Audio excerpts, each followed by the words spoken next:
Has dicho una quote que creo que es muy importante y podrías explicar aquí, que ahora todos los economistas se han puesto de acuerdo con el tema del valor es subjetivo, ¿no? Que yo, por ejemplo, vi una muy buena entrevista de Lex Fridman hace poco que le hizo a Javier Milei, que precisamente él debatía sobre el valor es subjetivo y toda esta parte, que bueno, que los socialistas tienden a no, o desde su punto de vista en la entrevista que Javier Milei comparte con Lex Fridman, no entender. Me gustaría que lo contases y explicases un poco por encima para que la audiencia lo entienda. Sí, bueno, hago un poco de recap de la historia de este debate, y es que, bueno, pues la economía, hasta lo que he mencionado como revolución marginalista que sucede en el siglo XIX, había un debate de si de dónde surgía el valor, ¿no? ¿Cuál era la fuente del valor?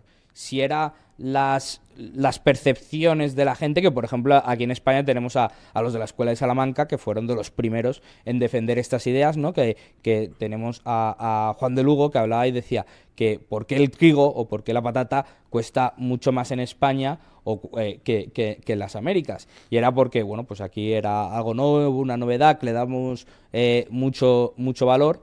Y hablaba de eso, ¿no? De por qué las cosas, depende de dónde estén, si estaban en las Américas o estaban en España, cuando costaba lo mismo producirlas, cambiaba tanto el coste. Y era por eso, por el valor que le podemos dar a la misma. Y luego tenemos a otros, uno de ellos, el padre de la economía, Adam Smith, que defendía que la fuente del valor era el trabajo, el coste de producción. Y luego tenemos a Marx, que es el que defiende la teoría del valor trabajo, ¿no? Que la fuente del valor es el trabajo socialmente incorporado para producirlo. Que eso quiere decir, eso no quiere decir que si yo tardo 5 horas en producir algo, eso vale 5 horas, sino en una sociedad de media, con los recursos que tiene esa sociedad, con los bienes de producción que tiene, cuánto se tarda de media en producir una silla. Pues eso es lo que cuesta. Entonces, por eso he dicho antes que salvo alguna escuela marginal, sí que es verdad que los marxistas todavía defienden la teoría del valor trabajo, pero son los únicos. Entonces, ¿qué es lo que pasaba? Que había una cosa que se llama la paradoja, que la propone Aristóteles, la paradoja del agua y los diamantes, que dice, bueno, los diamantes son más valiosos que el agua, pero ¿por qué? O sea, ¿por qué si los necesitamos para vivir, o sea, si el agua la necesitamos para vivir, no debería ser el agua más valiosa que los diamantes? Pero tú vas a la tienda y un diamante te cuesta mucho más que una unidad de agua, prácticamente que cualquiera, ¿no? Que un litro de agua. ¿Cómo puede ser eso posible cuando de nuevo el agua la necesitamos para vivir y los diamantes no? Entonces estaba ahí el debate de no, eso es por el coste de producción del diamante, eso es por tal, por cual.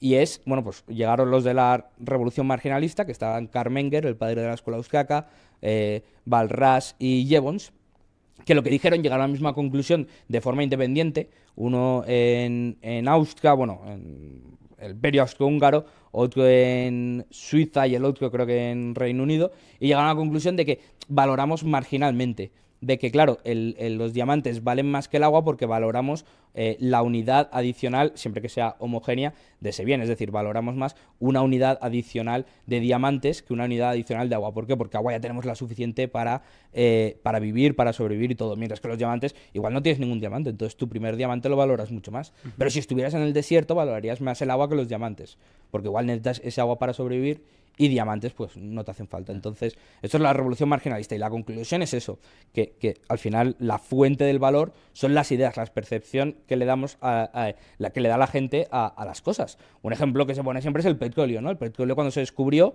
era una maldición. Quien tenía petróleo estaba condenado, o sea, ya no podías producir ahí, tu campo ya no valía para nada.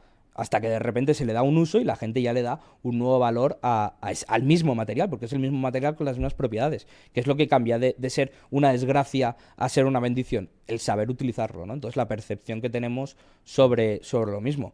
De hecho, rápidamente, la teoría del valor trabajo tiene ciertos problemas, ciertas cosas que no puede explicar. Para empezar, que ellos siempre dicen que son para mercancías replicables, es decir, una obra de arte ya no vale. Entonces ya su teoría ya no vale para todos los casos, solo para un tipo de mercancías, las que se pueden replicar. Pero aún así, no te sirve para explicar el precio de una acción. O sea, porque una acción vale eso, si producirla el coste es prácticamente cero. Porque el dinero fiat, el dinero que no está respaldado por nada como el actual, porque claro, Marx habla cuando el dinero estaba respaldado por oro, cuando el oro era el dinero. Entonces ahí su teoría sí que tenía algo de sentido. No, es que ahora si producimos el doble de oro, el coste de producción del oro cae, entonces producimos el doble de oro y entonces, claro, los precios de las cosas bajan a la mitad porque el precio del oro baja. ¿Vale? Ahí podía tener algo de sentido. pero hay muchas cosas, ya digo, acciones, el dinero fiat, que ahora mismo siquiera la teoría del valor del trabajo no puede explicar. Claro, es que ahí nos está mezclando dos conceptos diferentes como son el precio y el valor. Sí, bueno, pero el precio podemos pensar que tiende a girar hacia el valor de las cosas. O sea, el precio no siempre va a ser igual al valor, pero sí que es un buen reflejo de cuánto valoran las cosas la gente. La sociedad. Claro, porque no es lo mismo el valor que... Claro, por eso es subjetivo, efectivamente, porque el valor que tiene un diamante, o sea, no tiene ningún valor productivo, por decirlo así. El agua te sacia la sed, pero un diamante no lo hace. Sin embargo, el precio es mucho más elevado de un diamante que de una botella de agua, como tú has dicho.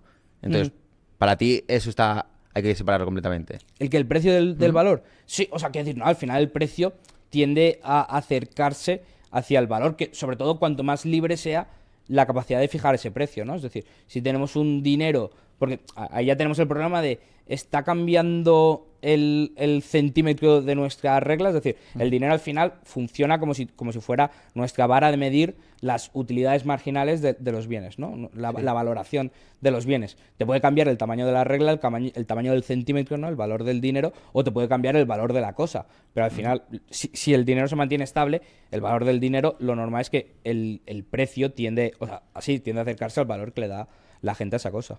Claro.